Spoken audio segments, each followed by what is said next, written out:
안녕하세요. 너울쌤입니다. 오늘은 너울쌤의 요양보호사 핵심 요약, 9장 요양보호 기록 및 업무보고 파트를 같이 살펴보도록 하겠습니다. 자, 이 기록과 업무보고 파트는 시험에서의 큰 비중은 없어요. 사실 두 문항 정도가 출제가 되는 거고, 9장이지만 이론 파트에서 32, 33번. 항상 두 문제는 꼭 출제가 됐었거든요. 그런데 사실 수업 시간에 강조하셨는지는 모르겠지만 하셨을 거예요. 예, 현장에 나가서 일하는 데는 모든 전파트 총 집합체라고 생각하시면 돼요. 네, 왜냐면 그 기록을 어떻게 잘 하냐에 따라서 네, 또 이렇게 연구소 월급에 네, 업무에 지장이 좀 오죠. 네, 그리고 또 보고도 마찬가지죠. 모든 업무의 절반 이상을 요양보호사는 관리 책임자나 기관장, 뭐 간호사에게 보고하라. 이렇게 업무가 끝나기 때문에 그런 내용들은 수업 시간에 조금 더 집중해서 많이 강조를 하고 있는 부분이고요. 사실 시험에서는 기록에서 한 문제, 보고에서 한 문제, 조금 더 내볼까? 예, 그렇다면 이제 회의 같은 부분에서 한 문제 정도 추가할 수 있다고 생각하시면 되고 짧게 끝날 겁니다. 3절까지. 자, 그럼 1절에서 기록에 제일 먼저 시작하는 게 요양보호 기록의 목적입니다. 네, 다음 중 요양보호 기록의 목적으로 옳은 것을 고르십시오. 이렇게 나올 수 있어요. 자, 질 높은 서비스를 제공합니다. 각자 맞춤으로 대상자 한 사람씩의 각자의 차트가 기록지가 따로 다 있는 거죠. 네, 그 다음에 요양보호사의 활동을 입증할 수 있고요. 요양보호 서비스의 연속성을 유지할 수 있으며 시설장 및 관련 전문가에게 중요한 정보를 제공할 수 있습니다. 자, 내용과 방법에 대한 지도 및 관리에 도움이 되고요. 가족과 정보 공유를 통한 원활한 의사소통을 가능하게 합니다. 자, 더불어 요양보호 서비스 표준화, 정해진 틀대로 또 요양보호사의 책임성 제고를 하고 있죠. 자, 그런데 우리가 여기서 기록의 목적에서 딱 두 가지만 혼돈하지 않으시면 돼요. 가족과 하는 건 뭐냐면 정보 공유를 목적으로 합니다. 네, 그리고 지도 관리를 받는 데 있어서는 주체가 좀 빠지긴 했지만, 네, 시설장과 타 전문 직종, 같이 협력해서 일하고 계신 직종, 그분들에게는 이 기록을 통해서 지도 및 관리에 도움을 받을 수 있지만, 가족은 정보 공유밖에 안 돼요. 가끔 오답에 보면, 가족에게 지도 및 관리를 받을 수 있다. 아유, 연보사가 왜 가족에게 지도 관리를 받습니까? 그 주어만 정확히 구분하실 수 있다면 어렵지 않게 풀 수 있는 문제입니다. 자, 다음은 요양보 기록 방법에 들어가요. 자, 요양보호사가 작성하는 기록지가 네 가지가 있죠. 장기요양 기관에서 사용하는 기록지가 있고 표에 있습니다. 그걸 또 분류해서 요양보호사가 작성하는 기록지는 딱 네 개 있어요. 그 첫 번째가 급여 제공 기록지, 두 번째가 상태 기록지, 세 번째가 사고 보고서, 네 번째가 인수인계서. 이 중에서 급여 제공 기록지만 법정 서식지이고 이거에 관한 양식이 이렇게 스마트 장기 요양 사용법, RF, 그쵸? 예, 저 인식을 하는 제가급여 전자관리 시스템 방식을 이용하는 RFID를 이용하는 방식과 또 전통 방식으로 종이에 기록하는 방식, 이 두 가지가 표준규제에 들어가 있는 거고요. 그 중에서 스마트 장기 요양 사용법에서 이거는 조금 알았으면 좋겠습니다. 라고 하는 내용만 여기에 정리를 했습니다. 자, 우리가 일반으로 1등급에서 4등급까지 하시는 방문 요양 서비스 기록이 있고 5등급과 인지 지원 등급에 해당하시는 방문요양 서비스는 인지활동형 방문요양 서비스인 거죠. 자, 그래서 이렇게 인지활동형 방문요양 서비스를 기록하는 경우라면 인지자극과 일상생활 함께하기만 입력을 하게 되어 있습니다. 그냥 방문요양 서비스는 다 하는 거잖아요. 그쵸? 신체활동 포함해서 싹 다.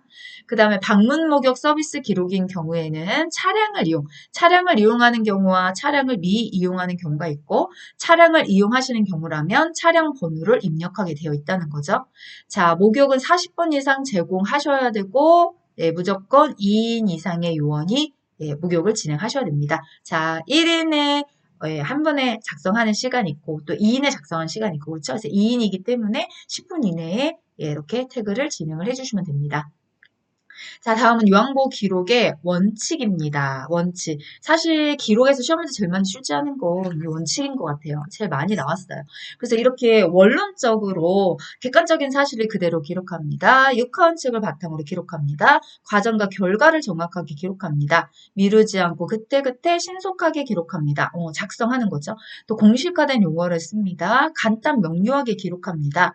기록자를 명확하게 작성하셔야 됩니다. 서명으로요. 사인 온라인 아니고요. 구체적으로 기록해야 됩니다. 이렇게 좀 전에도 말씀드렸던 원론적인 원칙을 이렇게 찾아봐라 라고 하는 시험 문제도 있지만 때로는 뭐냐면 다음 중 요양보 기록의 원칙에 맞게 기록된 걸 골라봐라 이렇게 출제되기도 하죠. 그랬을 때 그런 문제가 출제됐을 때 반드시 예시에 사용하는 거 딱 마지막 거예요. 예, 그게 뭐냐? 모두 숫자로 기입한다. 많이, 오래전, 오랜만에, 심하다, 애매하잖아요. 예, 저도 애매한 거 별로 안 좋아하거든요. 근데 이렇게 뭉뚱그려서 말하면 많이가 얼만큼이야. 도대체 오래전 또 얼만큼이고.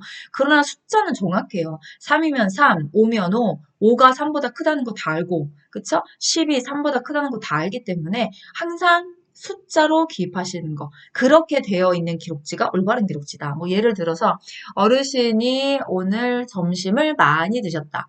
많이가 얼만큼이지? 어르신이 오늘 점심을 반 공기 드셨다. 예, 내지는 뭐 그죠? 그람수로 뭐 50g 드셨다. 뭐 오늘 낮잠을 많이 주무셨다. 이게 모르잖아요. 그쵸? 몇 시부터 몇 시까지 주무셨다. 뭐 물을 많이 드셨다. 오늘 물을 몇 cc 정도 드셨다. 이렇게 숫자로 기입해 주시는 것이 가장 정확한 기록지입니다. 자, 다음은 두 번째 보고로 가겠습니다. 자, 업무 보고의 중요성과 기록의 목적 있었죠? 네, 동일합니다. 그래서 기록의 목적에서 출제를 할 때는 보고의 중요성에서는 출제하지 않아요. 네, 그런데 이제 거꾸로 할 수 있는 거죠. 자, 그러면 그 대부분은 기록이에요. 아까 보셨잖아요. 기록의 목적이 더 많은 거. 보고의 중요성과 이 목적은 세 개밖에 없거든요. 그래서 요양보 서비스의 질을 향상시킬 수 있고, 타 전문직과의 업무 협조 및 의사소통을 원활하게 할 수 있고, 사고에 신속하게 대응하며 피해를 최소화할 수 있다는 네, 보고의 중요성이 있습니다. 자, 기록의 원칙도 좀 전에 봤어요. 그쵸? 보고의 원칙과 기록의 원칙도 동일합니다, 사실. 그래서 보고는 원칙도 잘 안 내요. 사실 보고는 여기서 제일 많이 출제를 하죠. 보고의 시기를 낼 것인가, 보고의 형식을 낼 것인가. 네, 이렇게 겹치는 부분들의 공통점이 아니라 같은 파트 안에서도 딱 차별성 있는 부분에 대해서 문제 출제한다고 생각하시면 됩니다. 자, 그래도 한번 읽어볼게요. 보고의 원칙으로 객관적인 사실을 보고하셔야 되고, 육하 원칙에 따라 보고하셔야 되고, 신속하게 보고하셔야 되고, 중복되지 않게 보고하셔야 됩니다. 네. 자, 그렇다면 보고의 시기. 언제 보고하나요? 대상자 상태의 변화가 있을 때, 서비스를 추가하거나 변경이 필요했을 때, 새로운 정보를 파악했을 때, 또는 새로운 업무 방법을 찾았을 때, 업무를 잘못 수행했을 때, 사고가 발생했을 때는 보고를 해주셔야 됩니다. 자, 여기도 마찬가지로 이렇게 책에 있는 글씨 그대로 시험 문제 출제하는 경우도 있지만, 그보다 더 많은 것은 다음 중 요양보호사가 보고해야 되는 상황으로 옳은 것을 골라라. 이런 거 나와요. 네. 그럼 어르신이 자녀가 안 와서 많이 보고 싶다고 우셨다. 보고해야 될 상황인가요? 선생님 판단해 보시면 됩니다. 네.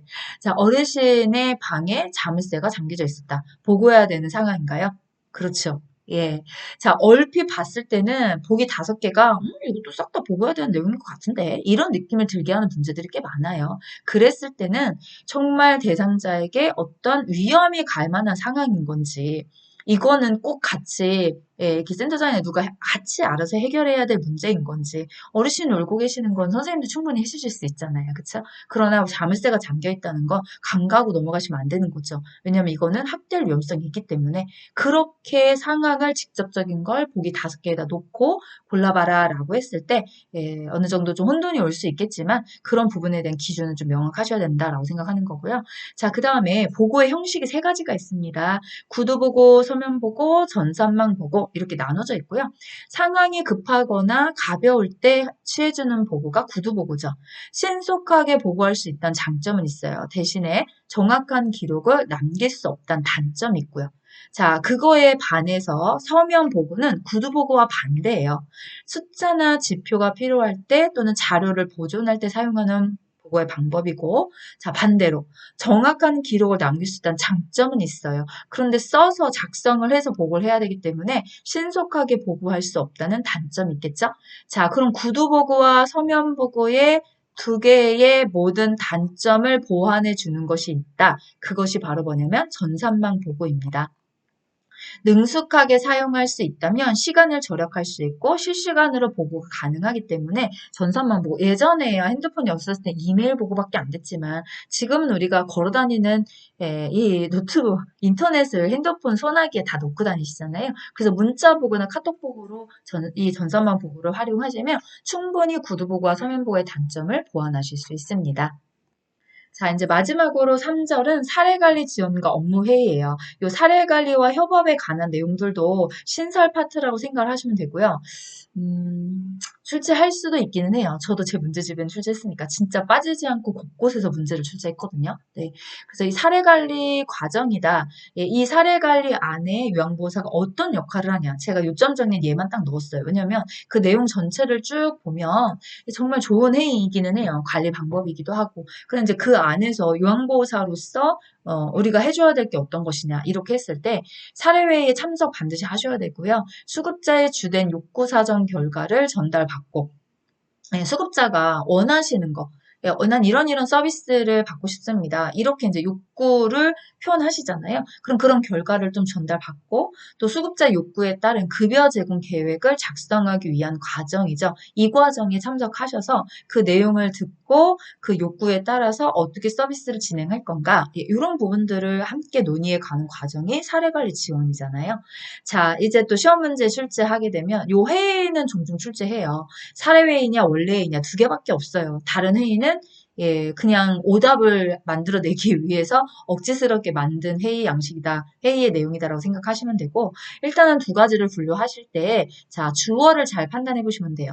대상자의 상황과 제공되는 서비스를 점검하고 평가해서 대상자 욕구에 맞는 서비스를 제공하기 위한 것이라면 그것은 사례회의가 됩니다. 네, 또 그거에 반해서 주어가 요양보호사가 되는 거예요. 요양보호사들이 정보와 경험을 서로 공유하고 장기형 기간 요양보호사들에게 업무에 관련된 정보를 전달해서 요양보호사들로부터 애로사항을 듣기 위해 개최한 회의라면 이 회의는 원리회의가 됩니다. 그래서 주어가 주로 누구인지 어디에 초점을 맞춰져 있는지 거기만 잘 체크해 두신다면 어렵지 않게 사례회의와 원리회의의 답은 찾아가실 수 있습니다. 길지 않은 파트이기 때문에 뭐 또 더 늘려서 한다고 좋은 것도 아니고요. 꼭 필요한 내용들만 전달하고 가도록 하겠습니다. 자, 오늘은 이렇게 9장 전달해 봤고요. 또 이제 나머지 남은 장도 다음 시간에 준비해서 오도록 하겠습니다. 네, 함께 공부해 주셔서 감사합니다.